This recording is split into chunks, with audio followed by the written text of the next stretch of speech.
Welcome to Bleav In 76ers with your hosts, former 76ers point guard Eric Snow and two Sixers fanatics in Marcus and Teja Dash. Bleav In 76ers is presented by BetOnline.AG. BetOnline.AG is your number one source for all your basketball info, stats, news, and scores. Get the latest odds and lines, including the latest player reports for this year's pro basketball playoffs.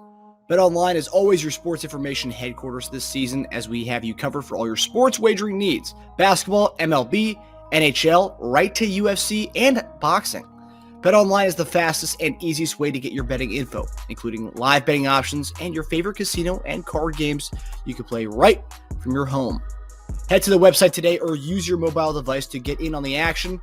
Be sure to use our promo code, that's Bleav, B-L-E-A-V, to receive your 50% welcome bonus on your first deposit. Bet online, where the game starts. Hey guys, welcome back to another episode of Bleav In 76ers podcast. I'm Marcus Dash here with legendary 76ers point guard Eric Snow and my brother Teja Dash.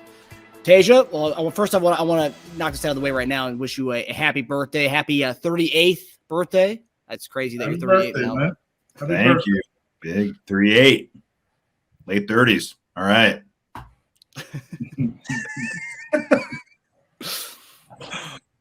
It's what the 38th. It would have been nice if I was celebrating my 38th with game one tonight, but yeah, we got a nurse instead.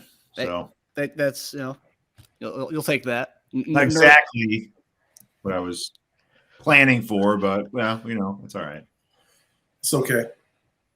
Nurse with a sprinkling of Fred VanVleet rumors. I'm sure that's a nice little birthday. Yeah, we're gonna be getting a lot of rumors for the next month or two, or the next month for sure. But after that, I'm sure too. Yeah. Also, last night the Everything But the Chip documentary came out on the 2001 Sixers, and today I'm repping our guy E Snow right now. Nice, man. Yeah, I still have like my youth medium Eric Snow jersey, but I don't fit in that anymore, obviously. So I had to go ahead. I know what not fitting in jerseys feel like, so I understand what you're talking about.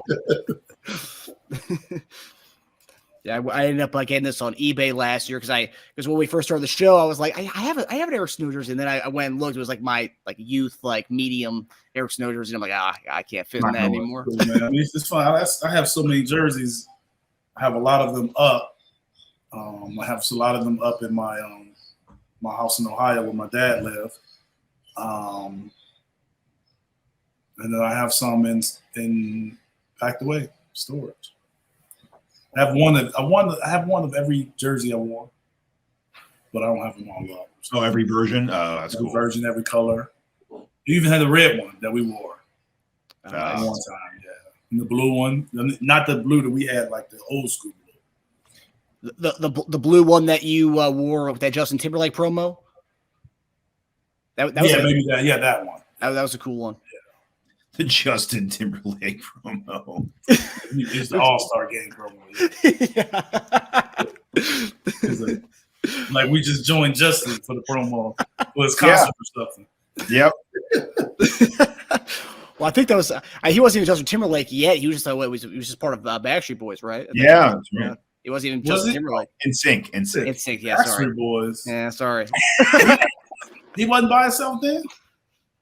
At that point. At that point, no. I think he was still. He was just a boy band, Justin. Yeah, no, he wasn't. He didn't do his solo yet. I think he did his solo. Ooh, good question though. That was 99, Eric. He definitely was not solo 99. No, that was 2002. 2002. Okay. I still don't think he was, because it was a year after we went to the finals. Actually, Justified came out November 2002. Wow. Yeah, I told you. He was going solo around that time. You're Justin. Yeah, he was. I know he was either solo or about to go solo around that time. Mm-hmm. I think he was promoting it right around then. Yes. Yeah, that was just. Yeah, that's why he was doing all of that stuff, because it was part of the promotion. Yep, that makes sense. So All-Star Game promo, Justin Timberlake promo, one and the same. The jersey that one of my favorite ones growing up, I think it was one of our alternates. It was it was like the half white, half red jersey where it said Philly at the bottom, and then our names on the back. The Will Chamberlain jersey. You have that one, I'm assuming, right? Yes. Yeah, that's we wore. I have it. Yeah, that was a sweet one. Yeah, I think that was the one from Will. Obviously, my favorite was the dark red that Docman wore because that was the jersey I grew up watching. Mm-hmm. But it's interesting. Like we speak about the jerseys, it's like every team that I played for, right? Didn't wear the traditional colors of the team, but they all went back to those colors when I left. Mm-hmm. Every team. Did you guys ever wear the red one with the little like curvy stripe that had like the stars on it? I didn't wear that. I think You they didn't wore wear that one. Okay. Yeah, I didn't wear that. That was an early 90s, right? That was a Barkley, Sean Bradley team. Is that what you're talking about? I think they also wore it then, but I think they wore that before then even. Oh. Yeah, I'm not sure. The one I'm looking at right now is the I think it's the Moses jersey, but I would need to. Yeah, it has like the things on the side. It starts at the bottom and then comes up. Right on the side. Yeah. No, I didn't wear it. I don't think we wore it. It kind of like curves around. Yeah, that's not. I mean, it's not very. I'm just curious because. So that's what I was saying. Like we all had the throwback jerseys because we never wore the original color. Like Seattle, I have the yellow one, and the Cavaliers, I have the gold one, and you know what I'm saying, like stuff that we never wore. Mm-hmm. We had the red one with the Sixers. But yeah, like that black. That's why that black jersey is so iconic. That is different than everything else. Yeah. And obviously, Allen playing well, we became popular, and it became popular. His jersey. But it's also different than every other Sixers jersey. Yeah. No, you're right, Marcus. It was 93-94, but they made a Moses Malone version of that. Yeah. Oh, really? Okay. Yeah, it was 93-94. Yeah, because I believe I have a Sean Bradley Sixers jersey of that. You had a Sean Bradley? Yeah. Was it like a gown on you or something? No. It was like a champion size 40. Got it. Oh yeah, Eric, I have a lot of jerseys, man. Like that. There's people who like collect things. I'm just a degenerate jersey collector, man. You collect little jerseys, like kids jerseys? No, I got a house full of them over here. I've kept the ones from my past, but I mean, obviously, as I got older, I got a house full of small jerseys from my kids growing up. I don't wear them anymore. My older boys wear jerseys like all the time. My son Darius, the one at Michigan State, we would play games in the house and outside, and we would have a season. We would make a season. You have teams, we'll make a season, and whenever we change sports, he would go put on whatever jersey it was for that sport. Like, that's great. If he had on basketball, he wouldn't play football with a basketball jersey. That's so awesome. he'd run all the way upstairs and be like, wait a minute, I'll be right back. And come downstairs with a football jersey.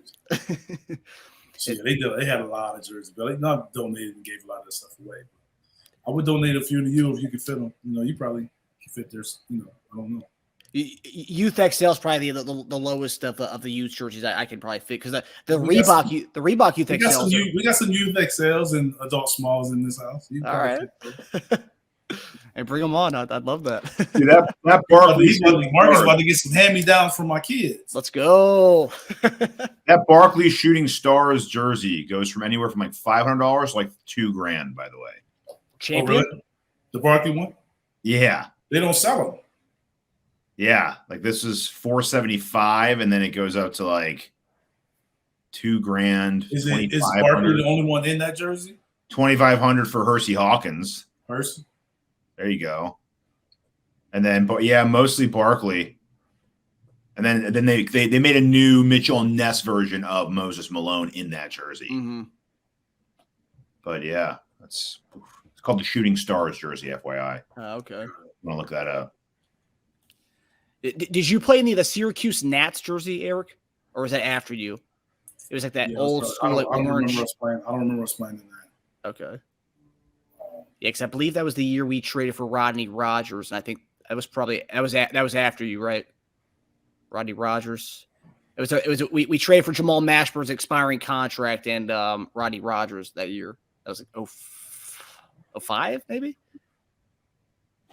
I was gone. Okay.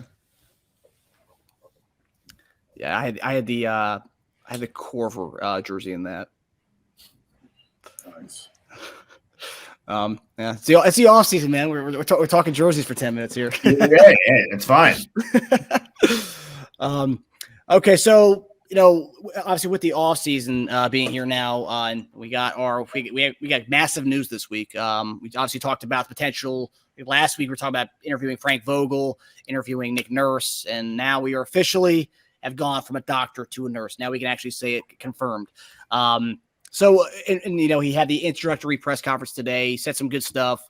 But my question to you guys, I have multiple questions actually with the whole nurse hiring. But what do you think Nick Nurse's biggest challenge is going to be with this team? And what player do you think this hiring impacts the most with Nick Nurse coming to town?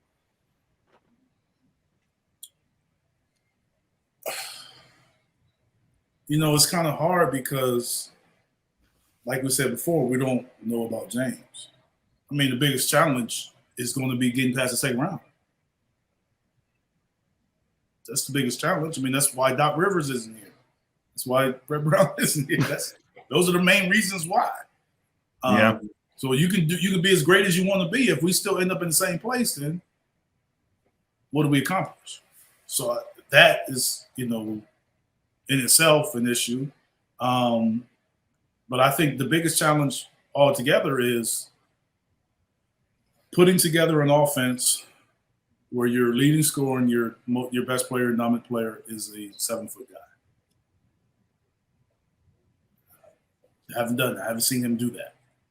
So I think that'll be his biggest challenge, is building the offense around Joel and his skill set. Who I think it'll impact, I would say James, but I'm going to kind of stay away from that because I don't really know his situation yet. So if James did re-sign, it would be James. Yeah, because if he's building the offense around Joel, how would that look for James? Yep. But being that we don't really know, so I kind of go with somebody else. I would say Tobias. And the reason why I say that is because how does he fit in what you're building for Joel? And he is going to be a free agent. He's playing for a contract. And how is that going to look for him? And are we going to play him and then not trade and play him in contract girl? Or I just think do a coach come in and be like, hey, if he's not going to be here, do I pull back from him? We don't know. So it's a lot more to be resolved, but now one of the things he talked about, not this one, but I've heard previously, was his second thing that he listed on coaching is improving players' value in the marketplace. So Tobias would definitely be someone that, between those two choices of pull back or play more, it sounded like he'd play him more in order to boost his value. Yeah.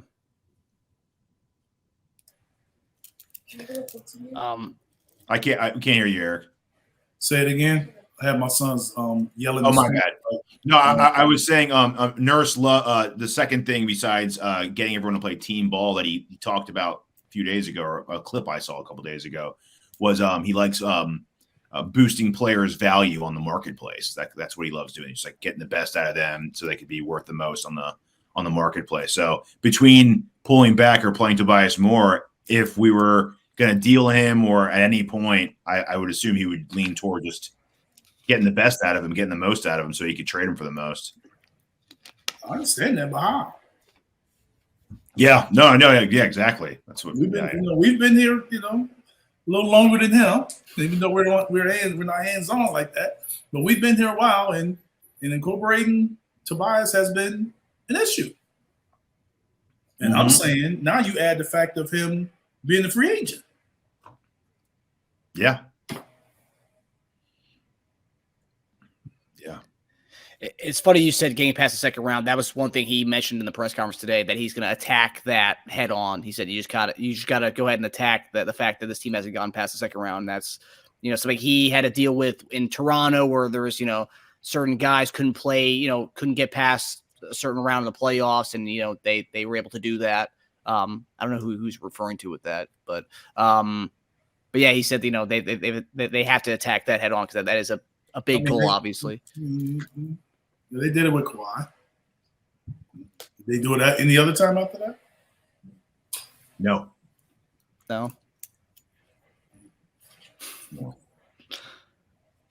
But I mean, you need a superstar, right? Butler's a superstar. Jimmy Butler a superstar? Or all-star? I'd say Jimmy Butler's top 15 player in the league, top 20 player in the league. Is he a superstar? You're asking me right now? Yes. He looks like one of the best players in the league right now. I mean, so he's a superstar. Yeah. So he's on the same level as LeBron James and Steph Curry. He's on the same level as Kawhi. I didn't say he was a superstar. I said it. So he's on the same level as LeBron James, Steph Curry, Giannis, the MVPs. He's on the same level as those guys. Currently, yes. No, but you're talking from a lens of don't say he's a superstar. Yeah, what do you mean? Because you're in the finals don't make you a superstar. It just make you a really good player. I agree. He carried his team to the finals. Steph Curry could carry his team. Like you got guys that are really playing well. They're playing well. They're not all-stars. That's my point. So what makes him a superstar and them regular players? Because they go as he goes. I mean, what do you mean? What you want to go pull up his playoff averages? What are they, like 25, 8, and 7? I mean, so Anthony Davis is a superstar. I judge it from our team going against the Celtics and Brown shutting down Harden. So if you get numbers and you win against Butler. So if you get numbers and you win, you're a superstar. But if you get numbers and you lose, are you not? Because LeBron James just put up great numbers and then he got swept. So he's not a superstar anymore? Those come with little asterisks, don't they? Like they say about Embiid, a superstar comes up short when it matters. That's what you're called. I'm not saying Jimmy's a really, really good player. I'm just saying there has to be a difference between a superstar and everybody can't be superstars, and that's fine. That's really fine. A superstar to me is different than an all-star. A superstar sells tickets. He sells tickets. Everybody's gonna watch. We're not gonna have a situation where, we don't know if they're gonna watch. Superstar sells all that. That's why it's not a lot. That's why, in my opinion, it's not a lot of them. So you don't hear me say guys superstar. You just hear me say all-star, really good player. You never really hear me say superstar very often. I don't think the Lakers' ratings of the last championship did that well. I think that was actually very low ratings. So I don't think maybe in the bubble. Yeah, man, the bubble ratings wasn't anybody, man. It was the only thing on TV. You're talking about the bubble ratings, man. There was no shows, no movies, no sports. No. The NFL was going on during the bubble championship. Yeah, I remember we were switching back and forth to a Sunday night game. You can't talk about the bubble. It was during football season, man. Yeah. There was hardly anything on TV, and they still couldn't get ratings. During football season. Oh, football season. A Tuesday night is a football game? Yes. There were some games that overlap with Sunday night football. Schedule and summer schedule are different. Yes. There's nothing else on in the summer. Yes, you're right. It's different, man. You can't compare no bubble season. Hey, if you're a superstar, get ratings. If you're in finals, and right? Who was the Lakers playing that year? I know.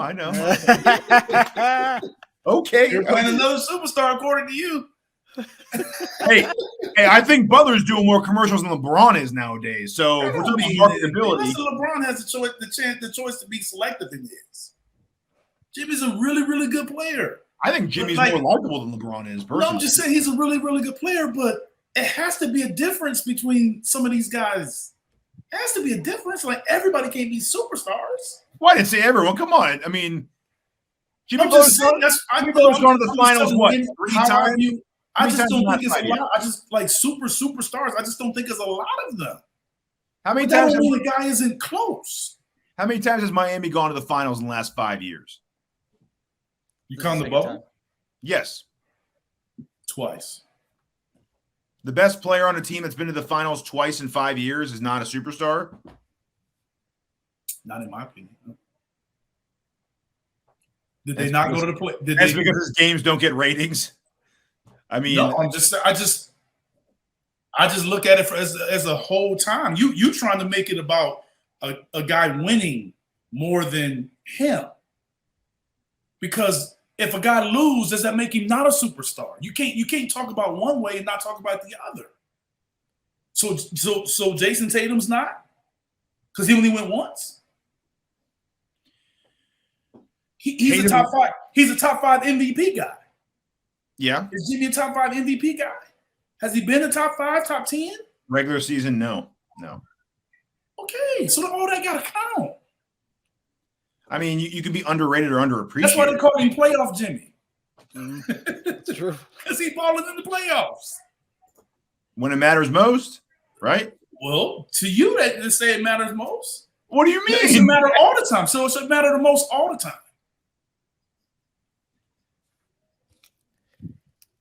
I think it matters most in the playoffs. It matters more to you in the playoffs, but it should matter to everybody that's playing every day they step on that court. It matters to them. It should matter to them every time they step on the court. It shouldn't be, it's the playoffs now, so I care more. No, you should care the same every time you step out there. I agree with that. Although, we had a conversation last week about scaling back Embiid's minutes because regular season in the grand scheme of things doesn't mean shit. So no, because you want to be able to maintain him being there in the playoffs. That doesn't make it irrelevant. That just allows him, because of his history, to be able to maintain a level of play later in the year. So that's just management. That doesn't mean it's not necessary. But you're sacrificing regular season minutes for playoffs. Why? But the regular season also is important because if you don't do it, then you're not going to have a postseason. I'm not saying it's not important. I'm just saying. But if you don't perform, or you don't perform, or you don't perform well enough, then you'll have Game 6 on the road. At home instead of Game 7. And we talked about this last week. We said I'd rather have. So the regular season could be more important than maybe you would have played Game 7 at home. Yep. If you played 10 less games, maybe he would have more juice in Game 6 at home. I don't see it that way. I say if you'd have played those games, played more games, we'd have won. Or they played better, we would have won. It's the You're most. Saying we played less and play less and have more juice. Then we play less and have more juice, and now we're the 6th seed. I don't know. One of the main questions they asked Nurse was comparing Kawhi's load management to what they should do with Embiid this year. And they said they're going to need to have a plan. I think that plan means saving some of that juice for the playoffs. Or rolling back minutes to me. You could still be prepared. You could still be prepared and play less games. I'm not saying mail it in and not do anything. You can be prepared, but I think you'd have a little less wear and tear on him. That's all. So let's just bank on him playing 65 then. Huh? Is that what you're saying? 65 with about 10 on heavy minute restrictions. Hey, however you want to look at it, man. All I'm saying is Jimmy, a great player. He is balling out. They have some other guys on that team that's doing the same thing. He's obviously the best player on that team. But you got to draw a fine line between Jimmy and. But if that was LeBron on that team, everyone would be talking about how great LeBron is, how he makes everyone on his team so much better, and how Max Strus wouldn't be doing that on another team. Jimmy's doing a very LeBron-like performance in the playoffs for them. He's making guys that go to other teams. If LeBron played the way Jimmy played in game when they lost 4 and 5, if LeBron played like that, we wouldn't have heard the end of it. Yeah, I know. No. If he played the way Jimmy played, we wouldn't have heard the end of it. So all I'm saying is when Jimmy doesn't play well, and it's a situation where he hasn't played well. But okay. I see what you're saying. LeBron does that, it's a huge deal. Yeah, it's yeah. talk show worthy. Yeah, his expectations are a lot higher. That's the difference. That's all I'm saying. It's not really the same. Yeah, his expectations are higher. It's like you give him Jimmy that status when he wins, but if he loses, it's just like, oh, he's Jimmy. But if those guys lose, Steph Curry lose to the Lakers, like, I don't know what's wrong with him. He ain't the same. Giannis losing for, oh man, he ain't what we thought he was. Yeah, yeah. But if Miami would have lost, it would have just been, Miami lost. They were the worst team. They were a better team. Well, it's true though. Their expectations. No, are I'm just saying. No, I'm not saying that, but I'm just saying the topic of him not getting them further wouldn't have come up. It would have just been that team lost. They weren't the better team. Yeah.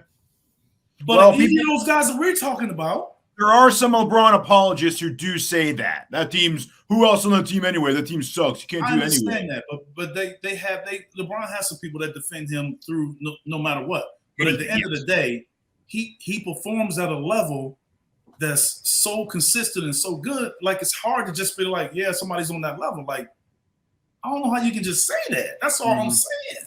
Mm-hmm. Yeah. That's why I don't think there's a lot of superstars. I just don't know how you can everybody can't be on the same level. You know what I'm saying? Like everybody can't be at superstar level. Mm-hmm. Yeah, I mean, which isn't bad. Like, hold on. Oh, I didn't say the door's wide open for the whole world. Let me ask you this question, Jimmy. Let me ask you this question. I didn't say. Hey, if I said hold on. If I said Martin versus Caleb Martin, let me ask you this question right here.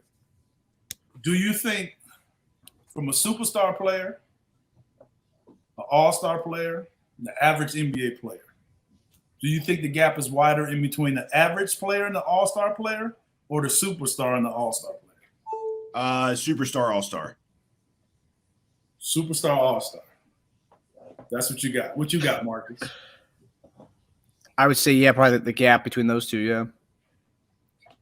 Not according to you, Dave. What do you mean? Not according to you, because you're just saying like anybody can be that guy. I didn't say anybody. I didn't say Caleb Martin because he had 2 good games.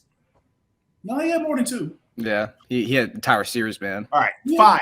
Doesn't make him a superstar. Not saying that. Exactly. It doesn't make him a superstar. It's just like playing well doesn't make you a superstar if you're an all-star. Thank you. Thank you for proving my point. What do you mean? But there's a difference between Caleb Martin and Jimmy Butler is what I'm saying. There's a huge difference there. Yeah, Caleb's an average player. Jimmy's an all-star. But he looks better with Jimmy, doesn't he? What does that mean? What do you mean? He makes his teammates better. That's all I've heard about LeBron. Maybe Jimmy looks better. Maybe Jimmy looks better with Caleb. What are you saying? No. Well, I know that's not true. Jimmy looked good without Caleb. Caleb was getting waived before Jimmy. He was getting. And Caleb also played when Jimmy didn't. But he was getting cut from rosters before Jimmy came along. That don't mean Jimmy made him. That means he can play. That means it just didn't work there. So all these guys, I mean, we're not giving Spo. So when I was in Seattle, when I was 4th string, did that mean I couldn't play? Then I went to Philly and became a starter? Is it because Allen made me better? Or is it because I got an opportunity? Opportunity and coaching. It depends on how you look at it. And coaching. It says what? I had a great coach in Seattle. George Karl? I had a Hall of Fame coach. Yeah.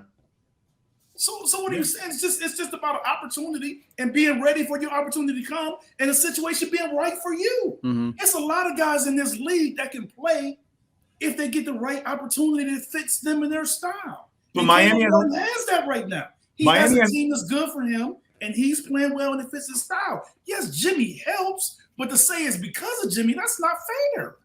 Yeah. Miami has a lot of guys who look really good, and then they go somewhere else, and they're not as good anymore. Says who? Stats. You know what? They're still averaging 20-plus minutes a game. It's because they're playing. I coached against Gabe Vincent and Max Strauss in the G League. And you know what Gabe Vincent was doing in the G League?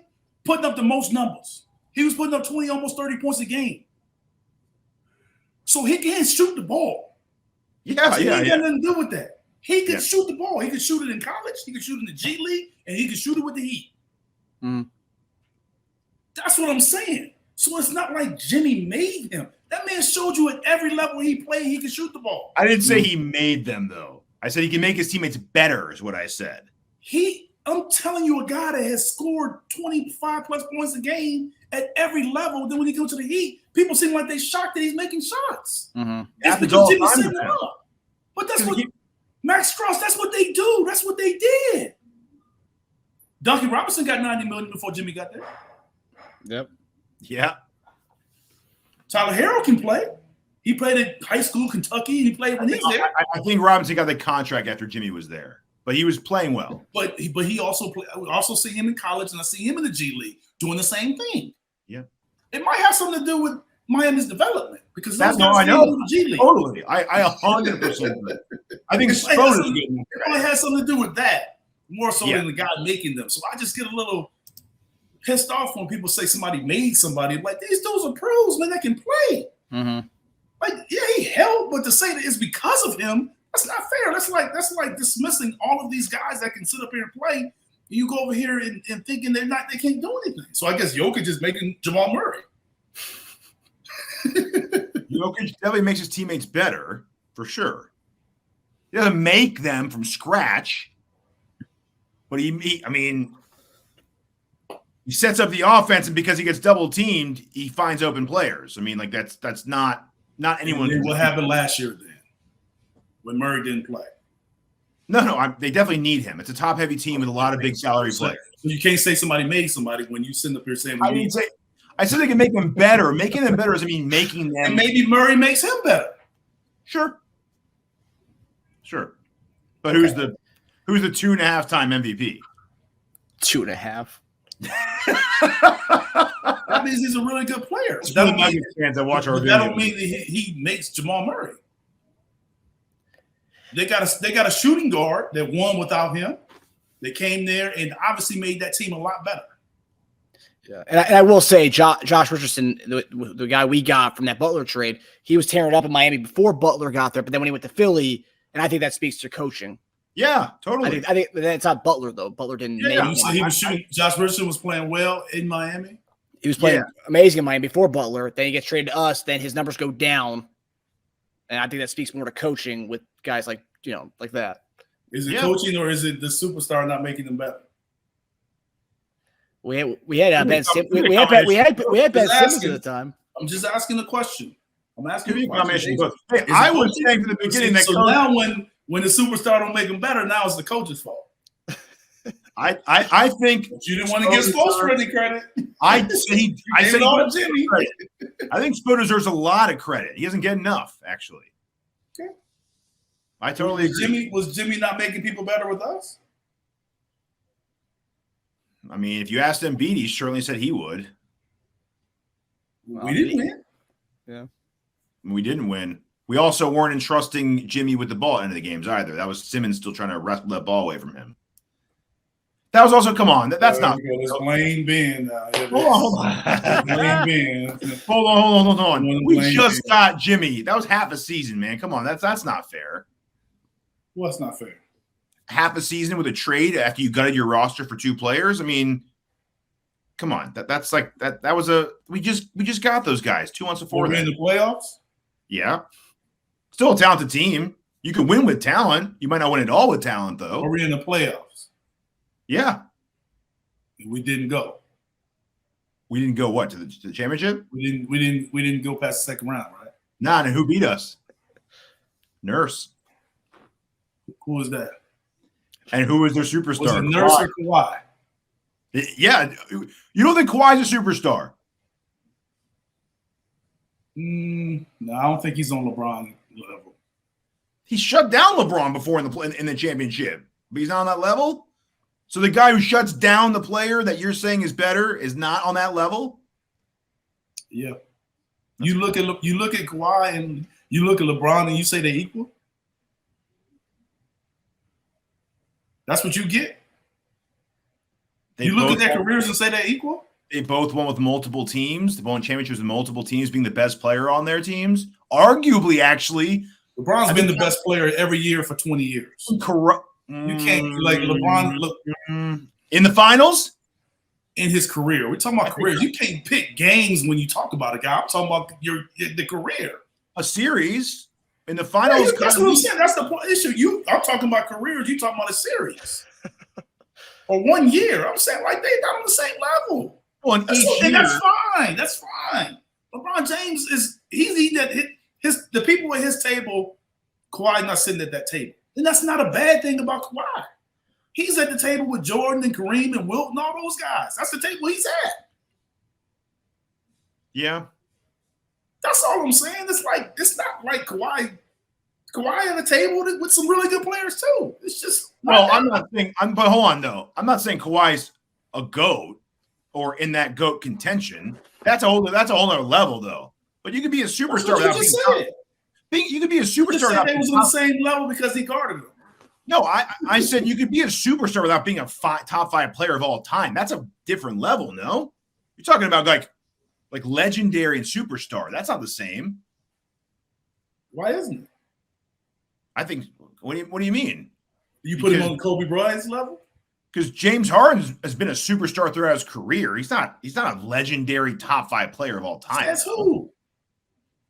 I mean, really opinions. Really. That's what I'm saying. I'm just saying. That's who. Like, it goes into a whole big formula. When you call people superstars, I look at it more than just the game. It's the appearance, the selling tickets, the sellouts, when they go places, when they do a lot of stuff, with the recognition, the people that follow them, that know them, that don't follow basketball. It's not the same level. Okay, see, we just have different criteria. You see what I'm saying? Like I'm looking at it more than just you. I think you're looking at it more just like basketball, how they play. Yes, I see it as bigger than that. Okay. You're talking about a box office like attraction point of view. Yes. Right? Okay, that's totally okay. We're just so you just take like a acting, for instance, or a musician. It's people that are really good singers that don't sell out a show. Can't get people to come to the show. Yes. It's really good actors that don't do well at the box office. The opposite too. You have like poor, and you have people that are superstars that sell, but we were like, man, they're not that great of an actor. Yeah. But they sell out because it's because of you're the superstar attraction, and you get paid accordingly. But that doesn't really happen in basketball that often, though. I understand what I'm saying. In basketball, you're a superstar. You're usually one of the best. In order to be the superstar status, you gotta perform in order to get to that status. And I'm saying the guys that perform and get to that status, it is different. It is different when you go to another country and you see LeBron and Kobe versus James Harden and Kawhi. Like stats wise, they're close and it is net. But when you go to a different country, you go to Asia or somewhere like that, it's different. Yeah, LeBron's like a blockbuster actor. That's all I'm saying. It is different. Yeah, LeBron's like Tom Cruise. Yeah. It's different. Yes. Okay. So now we have our definitions lined up. I feel a lot better about this. How did we get on this from Nick Nurse and Kawhi to this? How do we? I think it actually started with Kawhi. Oh, we said he said had they won since Kawhi? Oh, okay. I said he's a superstar, and then here this happened. So you guys are happy with the hire to wrap this one up? Hey, hold on. Let me answer your original questions. By the way, hold on. Biggest challenge, going back to your original questions. I remember them. I think getting Embiid to buy in will be very important. Not only for how far our team goes, but for other players to see that as well. Now, I think from what I've heard, from what I've read, he's not afraid of attacking his all-star players. He comes at them. We haven't really had a coach do that with Joel. Every coach we've had is very, very, very kid gloves with him. And you think that he's going to come in and he's going to do something different? Apparently, he did it with Kawhi. He did it with Kawhi. It was very direct. Says who? Kawhi said it? A lot of beat writers. I think I know Nurse said it, but I think Lowry also said it as well. That he's got a very direct way of speaking to his players. No, he called him. He called Lowry flat out after one game, and like they had a man-to-man talk apparently. And we don't think Doc Rivers did that with Joel. I'm saying, but didn't they just say that James had a problem with James? With James, I don't know how much. No, we didn't say that it was just James. It was James had a problem with it. That doesn't say I'm just saying, but that doesn't mean that he didn't do it to anybody else. That tells me he did it to everybody else, and only one guy had a problem with it. Not everyone has the extracurricular activities that James has, though. I'm just saying. So now we're going to come in here and Nick Nurse is going to tell James what to do? Well, I said Joel. James, my second one is. That's why I didn't. But that's what I'm saying. That's why I didn't want to talk about James, because I'm like, okay, ain't no need to go there unless we know he's coming back.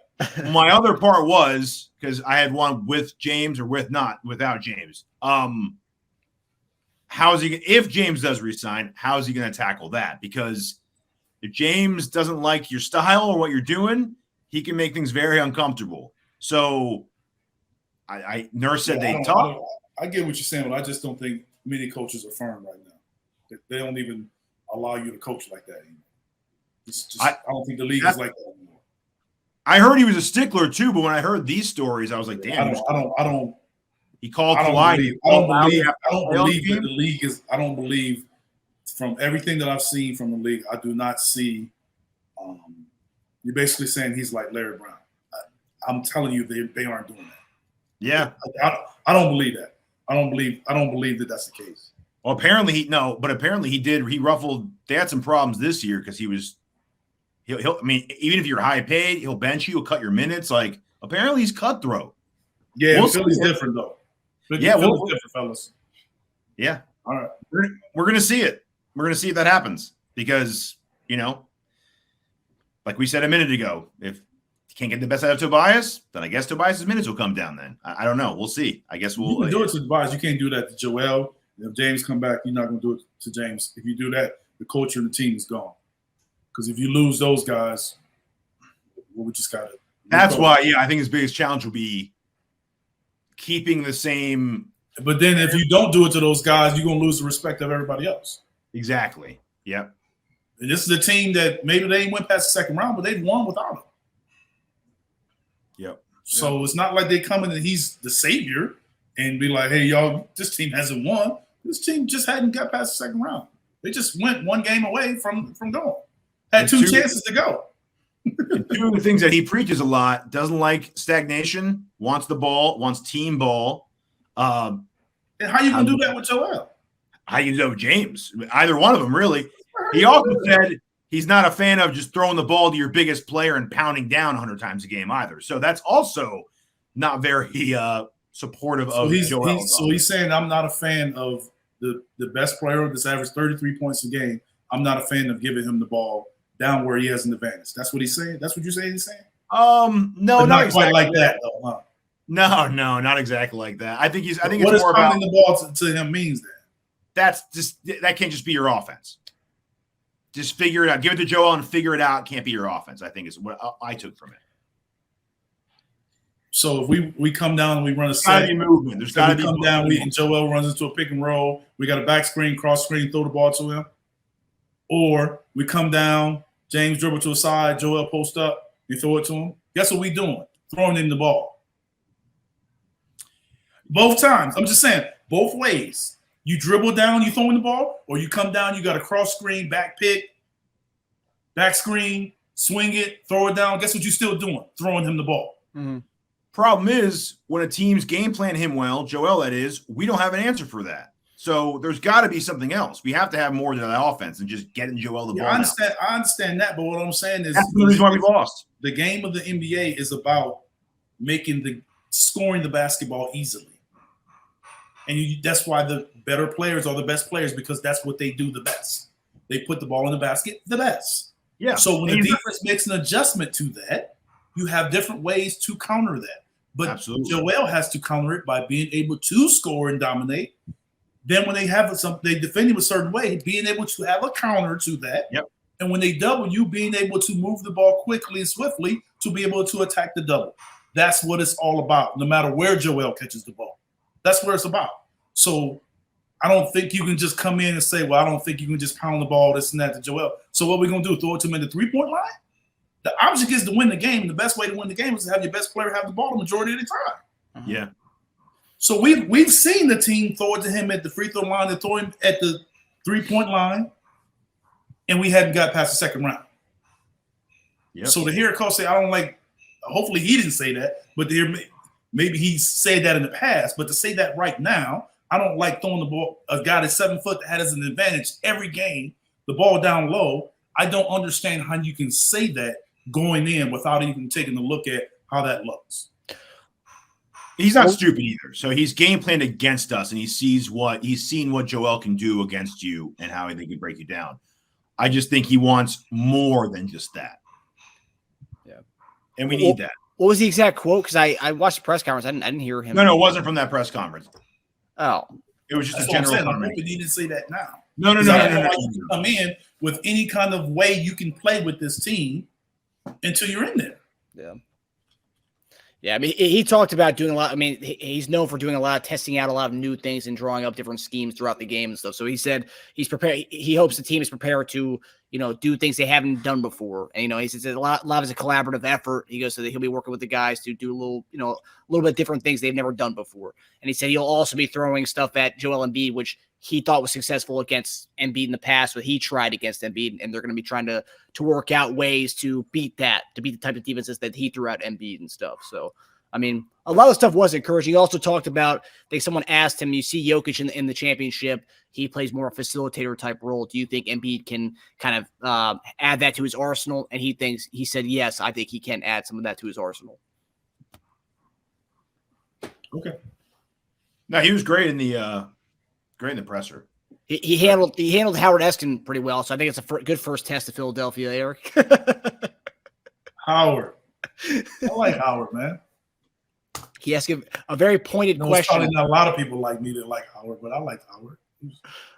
He's one of those guys. Sometimes he says stuff like, "Okay, Howard says some crazy stuff," but Howard showed up.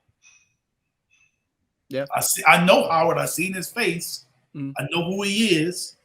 He wasn't one of those guys that said something that I never met before, never seen at a practice, never seen at a game, ever. But you got a lot to say. I'm saying that's the difference with Howard. Howard showed up. Mm-hmm. You had something to say to him, go over and say it. Yeah. He showed up. It's a Philly OG right there. He said his question to Nurse is pretty pointed. He asked, "Do you want James Harden in Philadelphia?" And then he started answering the question, and he cut him off. He goes, "Do you want James Harden in Philadelphia?" And he goes, he's got a decision to make, but I'd love to have James Harden. So that's Howard for you. We're getting you on the record, buddy. We don't need all that talk. Just yes or no. And they've already spoken to Nurse and Harden. How do you think that conversation went? Nurse and Harden.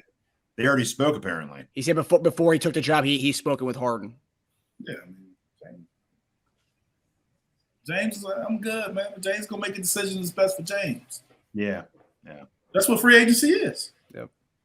So it don't matter who the coach is.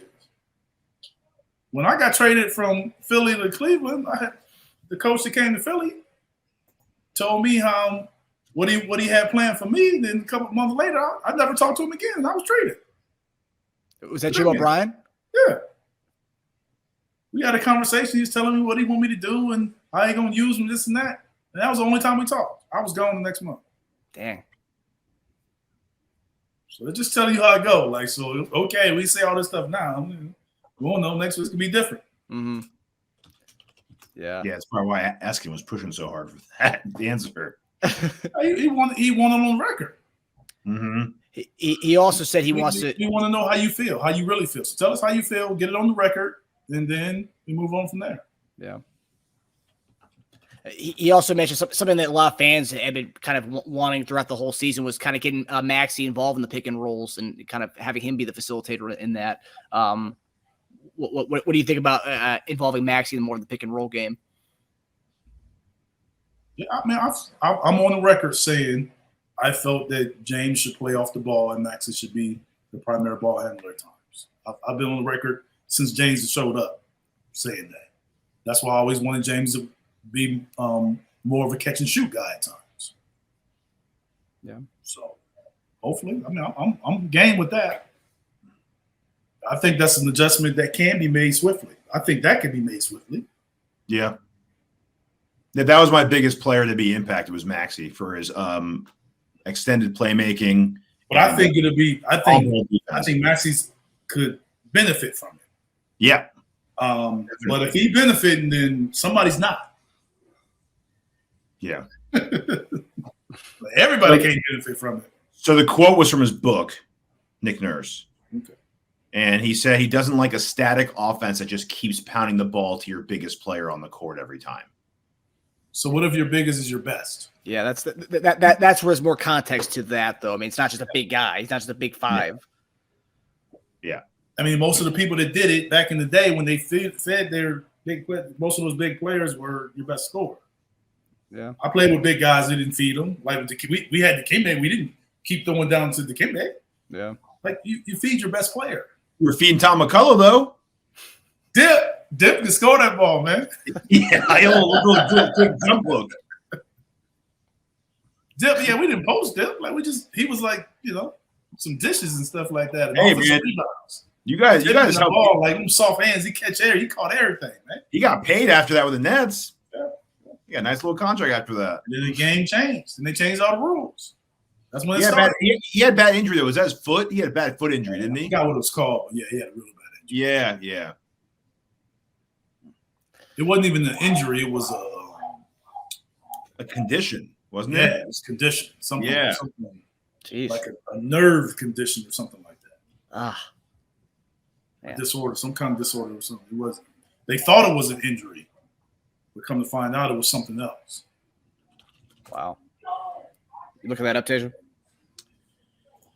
Yeah, a genetic neuromuscular disorder that affected his feet. Yes. He said he used to like walking and felt like he was like walking on like acupuncture or something. Like it was like needles. Oh man. Oh wow. Yeah. It's rough. They thought he had plantar fasciitis and all that stuff, but come to find out he had that. Yeah. Yep. So talking about the roster construction, so obviously with this Nick Nurse signing this week, Fred VanVleet went on, I think it was the Shams' podcast or show, and talked about playing with Nick Nurse, and he talked about how how it's going to be great for Philadelphia. They're going to try a lot of new things. It was it also kind of made a flirtatious type of comment where he wishes him well if he's. What was the quote, Teja? If I'm there, I hope they do well. If they're not, then I'm not gonna be rooting for them. Yeah, if I'm there with him or something. If I'm there with him, so that got a lot of people talking online about a potential Plan B replacement if James Harden goes. So Eric, I want to ask you, what do you think about the fit of Fred VanVleet and a Tyrese Maxey backcourt if James Harden is not there next year?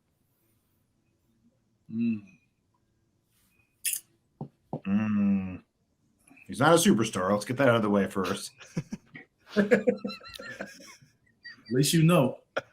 At least you learn who a superstar. Yeah. At least you learn it, especially in Philly. Now you sell some tickets in Philly, you let me know. I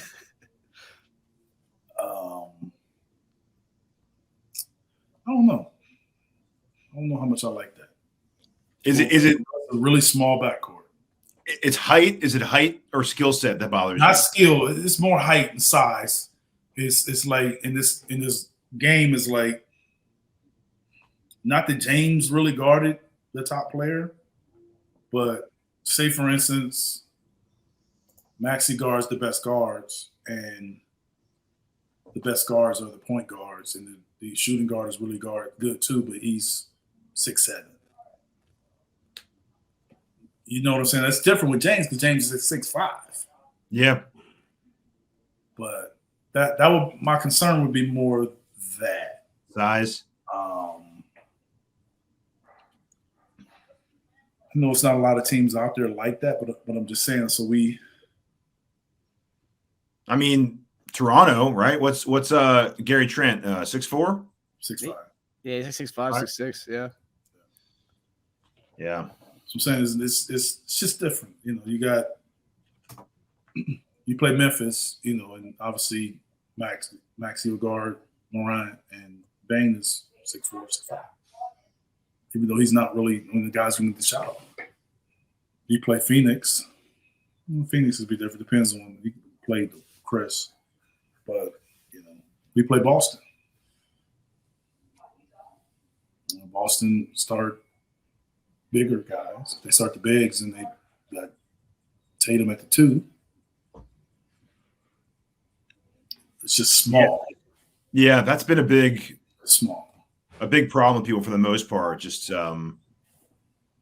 too small. Some guys even call him a cone on defense. That's not what I thought. He's small, and he's had a knock on him defensively. Sort of like I had a knock on me offensively. Sort of same thing. You know what I'm saying? Like the knock on him offensively. You got to remember when they were winning, they won that championship. He was a reserve. He wasn't a starter. Mm. But if they're making the move now, I'm quite sure they're making the move for him to be the starter. Yes, I would assume so. Yeah, and I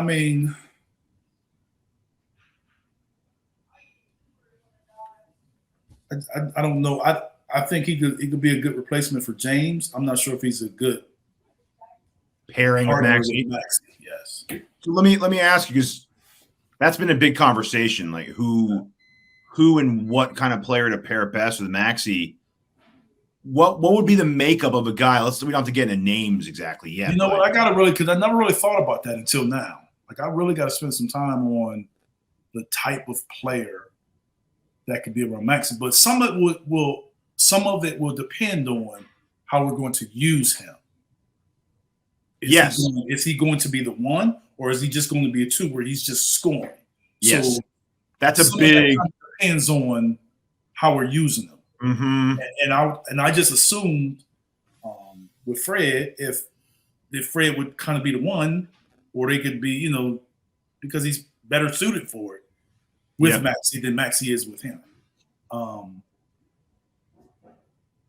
don't know, but if we get, obviously you get a guy like KCP, who is a shoot threes defense, Maxey be the 1. Yes. Yeah, exactly. Get someone like Fred. Or Gary Trent, for instance. Gary Trent would be good. He's the wing. You know what I'm saying? So you go get somebody else. Maxey's primarily 1. Yes. Yeah, that's what I'm saying. You go get. I think that's easier to find. Yeah, I'm just saying, like, you go get even Melton. Melton's a pretty good pairing with Maxey if Maxey plays the 1. Good defense. Yeah, I'm just saying, but he's in the KCP mode. Yes. In my opinion. Yes. Totally. What's the guy that everybody from the Lakers is talking about? Reeves. Austin Reeves. So Reeves, a guy like him, for instance. Let's just take him because he's a free agent. He's played well and kind of can play both. Like he can ball handle. Yeah, you see what I'm saying. So it's like, but Austin Reeves also has some size to him. Yes. And that's where I'm saying I think in order for them to kind of mesh a little better, they probably need to get a little bigger guy. Because Maxey's not that big, especially when you look at him from a shooting guard standpoint. Yeah, no. From a point guard standpoint, he has good size. Yeah. So what's hard, what would have been a perfect match for him was the rumor at 1.2 was Halliburton. I think Halliburton would be a perfect guy with Maxey. Halliburton is good size, can defend, score, play off the ball, play with the ball. Yep. That's what you just described, I think, is the perfect compliment to him. But we still have to determine how Maxey's going to play with him. You see what I'm saying? Like that's the problem. Even though Halliburton is a good fit because he does a lot of different things and he can play both positions, we still got to determine how we're going to play Maxey. Because we've had Maxey at the 1, we've had Maxey at the 2. He's been successful at both. So that's what I'm saying. Like, and that's why I said this whole thing with James, like, if James doesn't come back, like, do we go get a 1 or do we go get a 2? I know. That's the hard part. And without knowing what you want Maxey to be on your team, it's hard to replace James. Yes. But if you keep James, then you're choosing what you want Maxey to be at that point.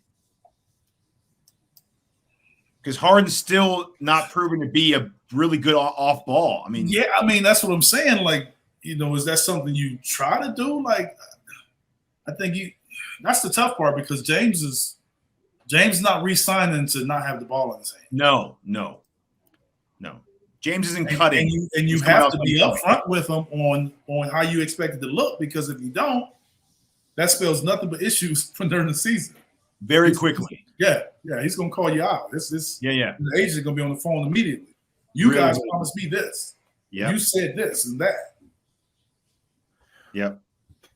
So, like, for example, when you hear, I mean, obviously we're not in Nick Nurse's head, but when you hear him talk, because he said when he brought Maxey to the press conference, he said his first thing was to get him more reps in the pick and roll in an effort to make him more of a creator. And he said that's the first thing he thinks of when he thinks of Maxey's improvement. Do you think that kind of lets us know what he wants him to do, or no, that still doesn't tell you? I mean, it tells me that he wants to have him to have the ball in his hands more.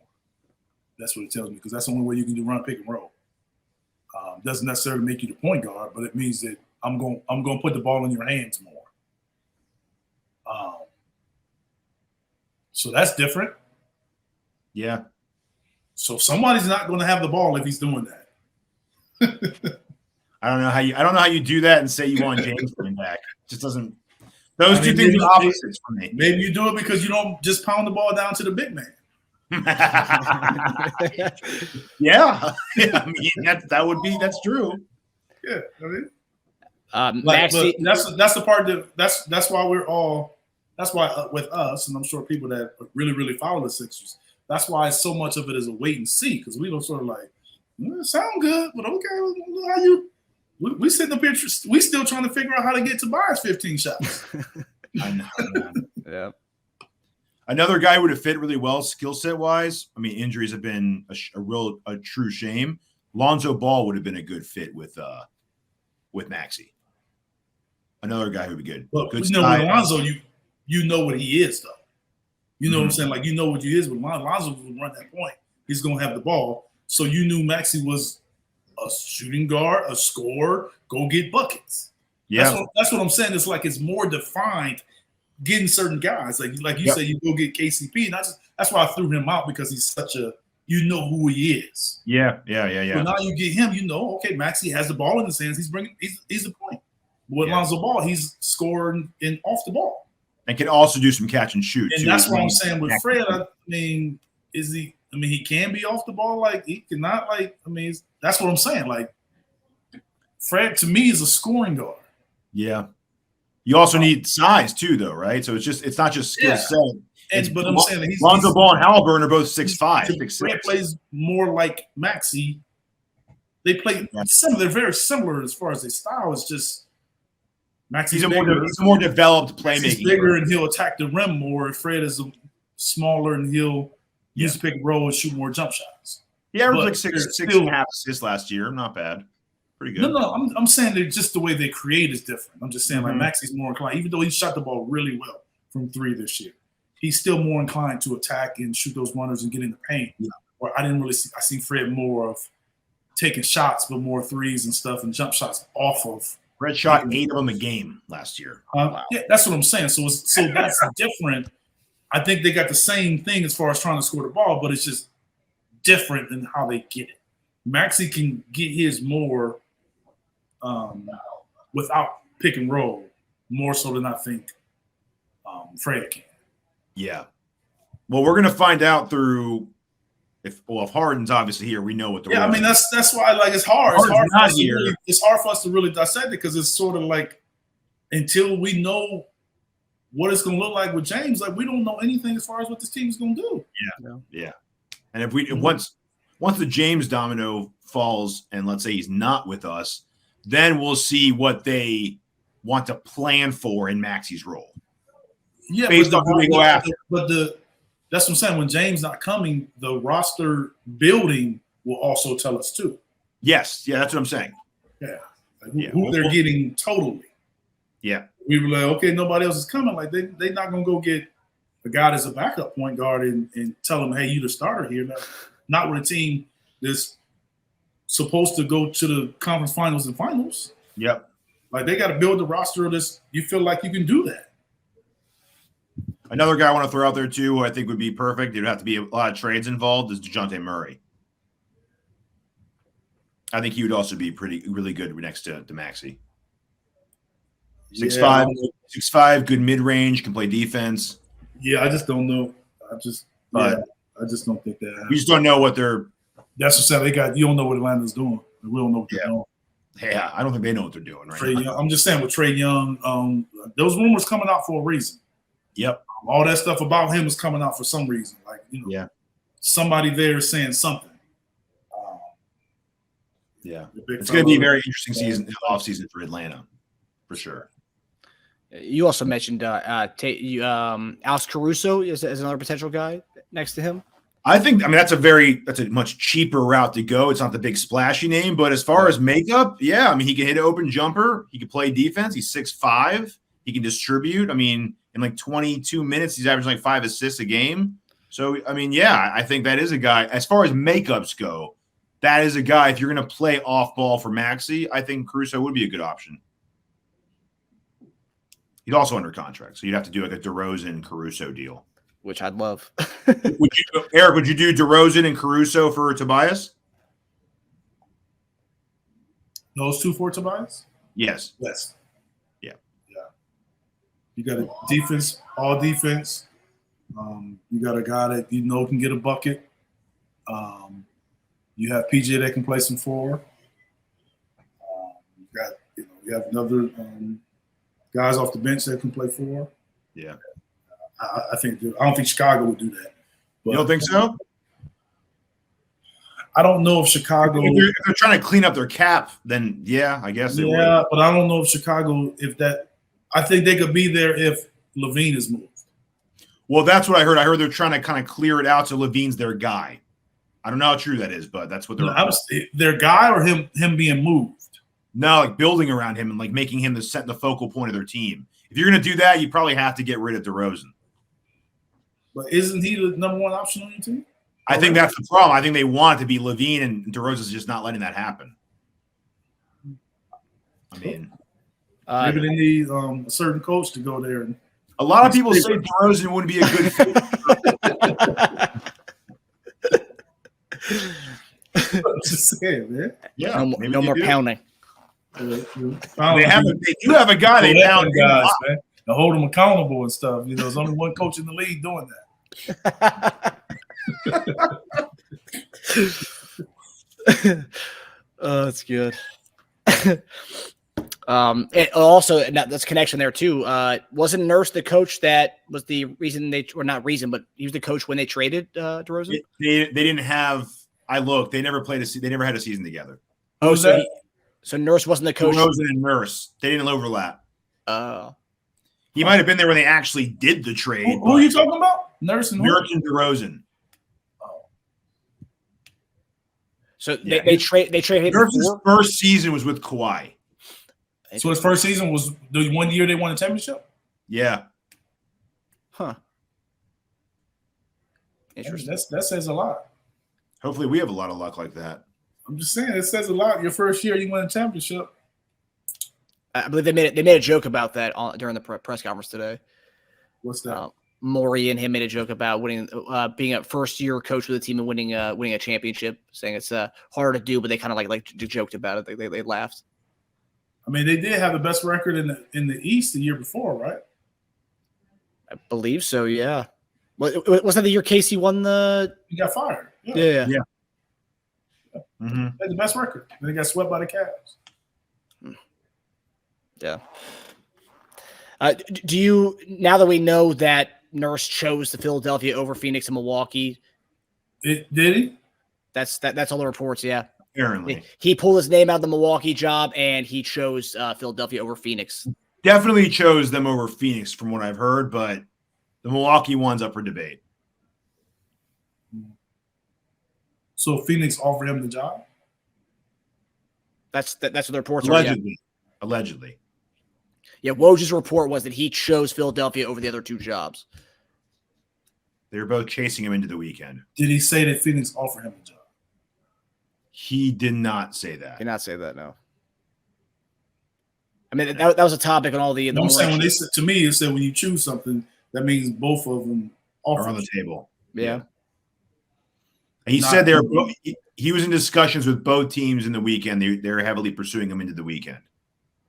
But his conversation with Joel Embiid put it over the top, apparently. He must have told Joel he's not going to give him the ball every time down. And Joel like, yes, I don't have to go down there. Is that what happened? Yeah. You don't want to play in the paint every time, do you? No. Well, here you go. We're best friends. And you can bring your falling coach to all. Yeah, I understand what y'all saying. I just can't get into these. It's like so many things. There's like rumors, contradictions. Like, yeah, no, of course. That's what I'm saying. Like, you chose this over that. Like we don't really know. No, we don't. Especially with the Milwaukee one's even more murky. I don't know it. We don't know at all what happened. Yeah, I mean, it's just like you're gonna pick Philly over Milwaukee and Phoenix. Yeah, maybe Philly offered him and he went back to them like his agent went back to them like, hey, we just got an offer from Philly. If you want him, you're gonna have to come because we taking this offer in 24 hours. If you don't want to match it, or so it could have been like that. It could have been, yeah. Right? Okay, that's what I'm saying. We don't know. Yeah. All right, so we're gonna end the show here with paying homage to the documentary that's out, Everything But the Chip, talking about the 2001 76ers squad where Eric was the floor general, the point guard of that team. So Teja and I are going to ask you some rapid fire questions. I'll go first to the first one. So which teammate would you want on a deserted island with you, Eric? I'll probably say AI so I can be entertained. Yeah, that's good reason. Yeah. Definitely be entertained. Which teammate would you want in a bar brawl?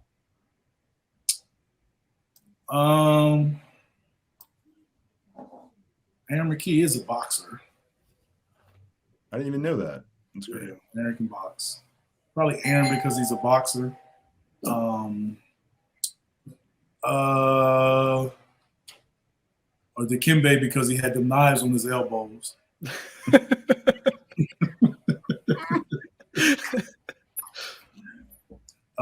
Yeah, probably those two. If there was a team sleepover, who would be the last person to go to sleep? Say it again. If there was a team sleepover, who would be the last person to go to sleep? Oh, AI, without a doubt. Okay. He might still be awake when we all wake up.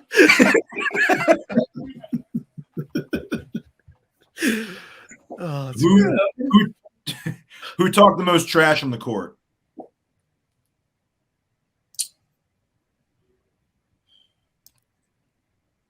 We didn't really have trash talkers like that. Not even in practice or anything? In practice? In practice. Probably Aaron or myself. Okay. I mean, AI would say stuff, but he would say stuff, but he wasn't like a trash talker. Mm-hmm. He would just, say stuff, but he wasn't like that. In practice, that we would probably. Were there any like instigator? But you didn't have on a scale from like Gary Payton to Tim Duncan. No, we didn't have anybody. You had more Tim Duncan. Yeah, we weren't. Okay. We guys would say stuff, but we weren't like that. Okay. So some of it was because we always had to listen to Coach Brown.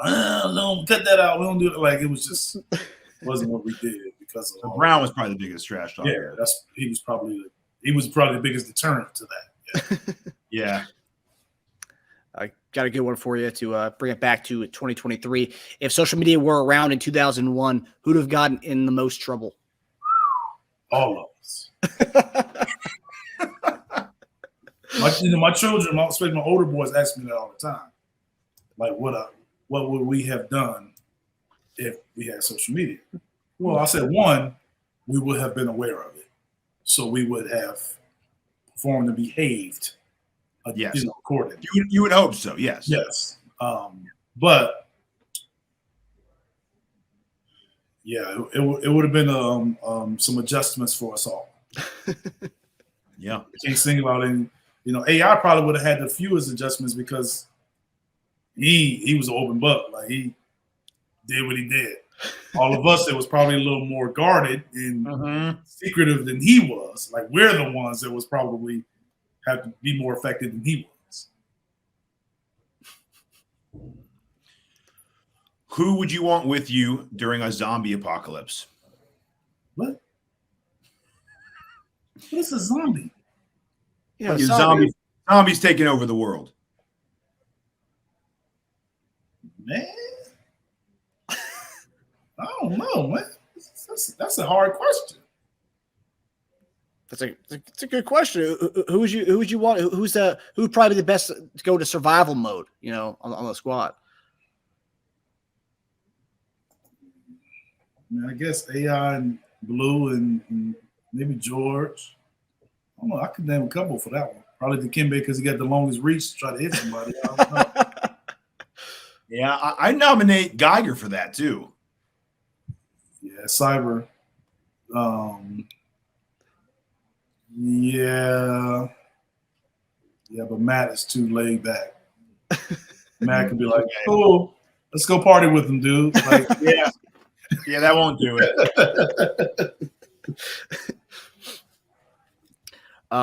So if someone ate the last piece of cake, who would have been the most likely person to do so? Sweets? Yeah. Yes. Probably yours truly. Big piece of vanilla cake. Probably myself. I'm not even gonna lie about it. Especially if it's some ice cream with it too. Yeah, it definitely did. Man, good. Well, before it melts, that's a good excuse, actually. Yeah. Yeah. No, probably either me or George. George was a sweet guy too. Yeah, George was a sweet guy. He always had some snacks or something. Yeah, like it could have been George. When you guys played cards, who took everyone's money? I didn't play for money. I would loan money to some of the losers.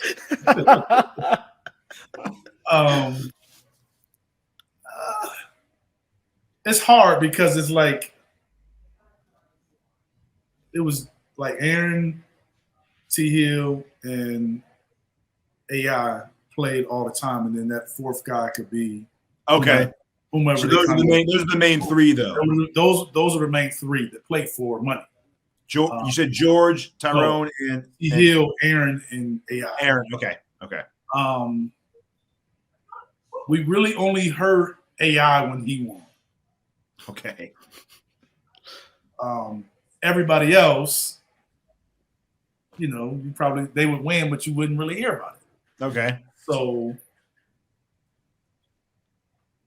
I would like to think they all kind of did well. Did okay? Yeah. Who was the ringleader, though? Who was always the guy to get the card game going out of those three? I don't know, because they just talk about this stuff in the locker room. So they would have got on the plane like it was already confirmed like who was going to play. Yeah. And it kind of depends on the year, which year it was, who that fourth player was. Okay. I know they've suckered some guys. I can remember some guys. I'm not going to say any names. I'm just like, dude, like, you don't make enough. Like, on a minimum contract, you just got here. Like, you don't need to be playing cards. Like, so. Yeah, you actually told them that? Yes. Okay. Trying to help them out.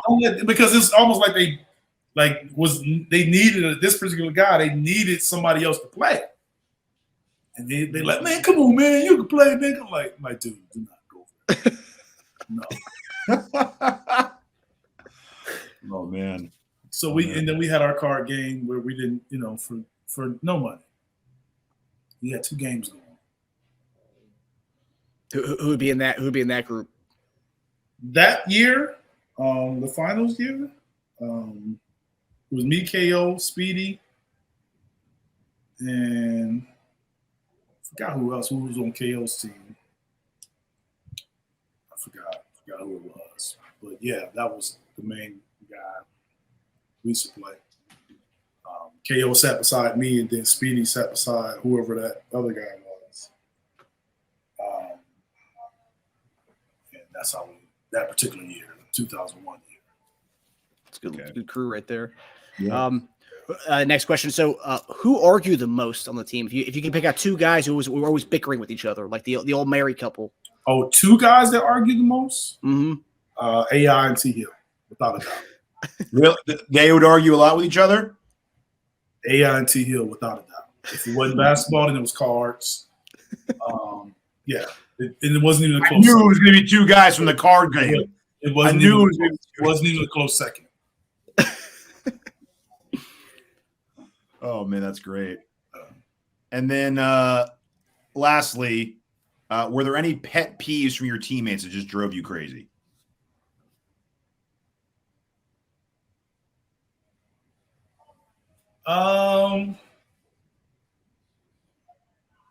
T Hill complained a lot. Complained a lot? A lot. We used to call him time maintenance. That's great.